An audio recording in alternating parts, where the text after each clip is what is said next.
In February 2022, I decided to visit the mighty capital of Austria, Vienna, the city where Mozart and Beethoven called home. In this video, I will show you all the wonderful attractions of Vienna that you can visit for free. The journey begins at point zero of Vienna at Vienna Rathaus or Vienna City Hall, the seat of local government of Vienna. For a brief period between 1892 and 1894, the Vienna City Hall was the world's tallest building. Today, it houses the office of the mayor of Vienna as well as the chambers of the city council. While the front square was in renovation, we could admire the spectacular architecture from the side entry where from January till March you will find a huge ice rink. The Vienna Ice World is one of the biggest open-air artificial ice rinks in the world and on 2 levels and a path to another rink. I only wish I could know how to skate.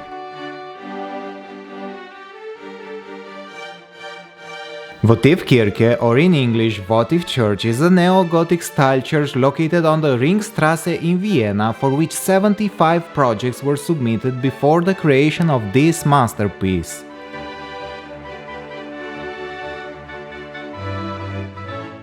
To be honest, I was impressed of how beautiful is this church, placing this attraction to one of my favorites in Vienna. So better take note of this now, you will not want to miss it.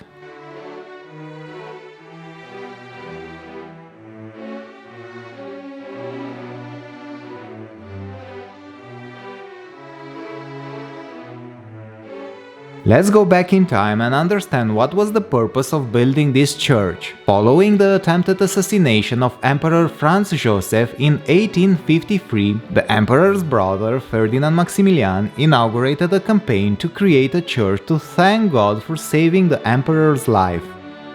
The church was dedicated in 1879 on the silver anniversary of Emperor Franz Joseph and his wife Empress Elizabeth.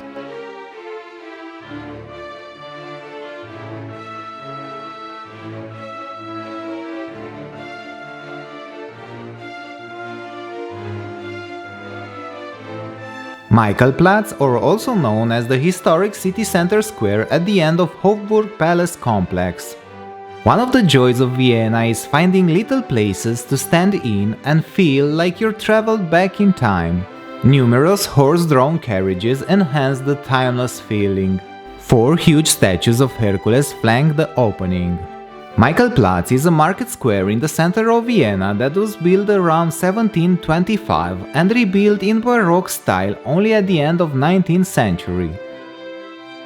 Michaelerkirche or St. Michael's Church is one of the oldest in Vienna. The lower levels of the thin tower are from the 14th century and the bell inside has been ringing for around 500 years.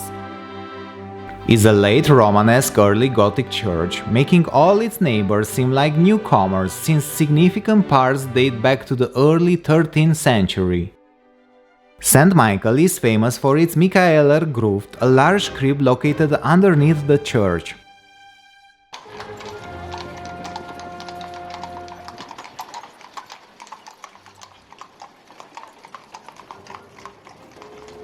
Heldenplatz is a public space in front of the Hofburg Palace where President of Austria resides. Many important actions and events took place here, most notably Adolf Hitler's ceremonial announcement of the annexation of Austria to Nazi Germany on 15 March 1938. The good thing with Vienna is that the city is literally a museum with masterpiece buildings and an architecture that you rarely see.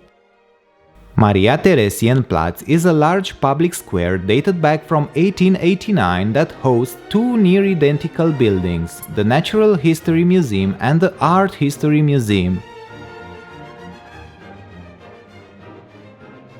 Marble statue of Mozart depicts scenes from his work and childhood and was first unveiled in 1896. The Burggarten Vienna Garden was laid out in the 1818 as a private garden of the emperor on an area of approx 38,000 meters square.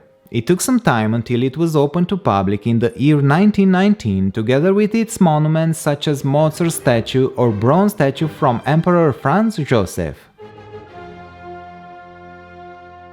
As we were heading our way to Stefanplatz, we've passed through some shopping streets where you will find everything that your heart desires. As you probably know already, Stefanplatz was named after its most prominent building, the Stephansdom, Vienna's cathedral and one of the tallest churches in the world. St. Stephan's Cathedral is the mother church of the Roman Catholic of Vienna. The current Romanesque and Gothic form of the cathedral seen today in the Stefanplatz was largely initiated by Duke Rudolf IV and stands on the ruins of two earlier churches, the first a parish church consecrated in 1147. The main part of the church contains 18 altars, with more in the various chapels. The High Altar and the Vienna Altar are the most famous. The first focal point of any visitor is the distant High Altar.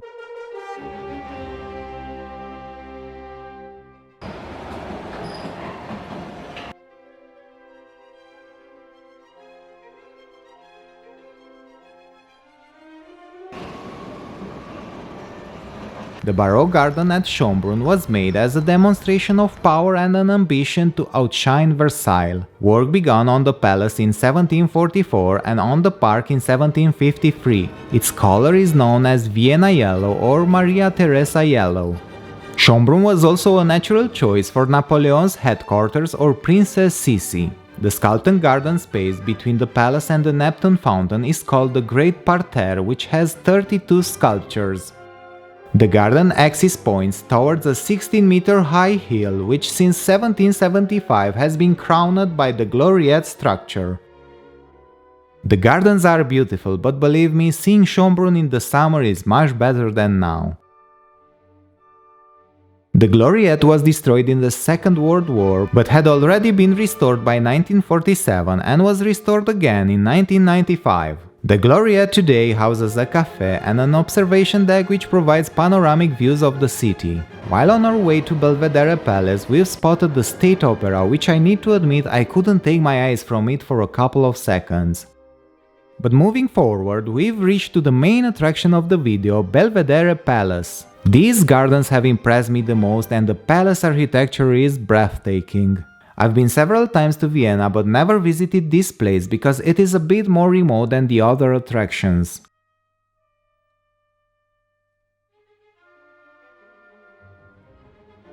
The Belvedere is a historic building complex consisting of two Baroque palaces, the Upper and Lower Belvedere. The grounds include fountains, Baroque sculptures and majestic iron gates.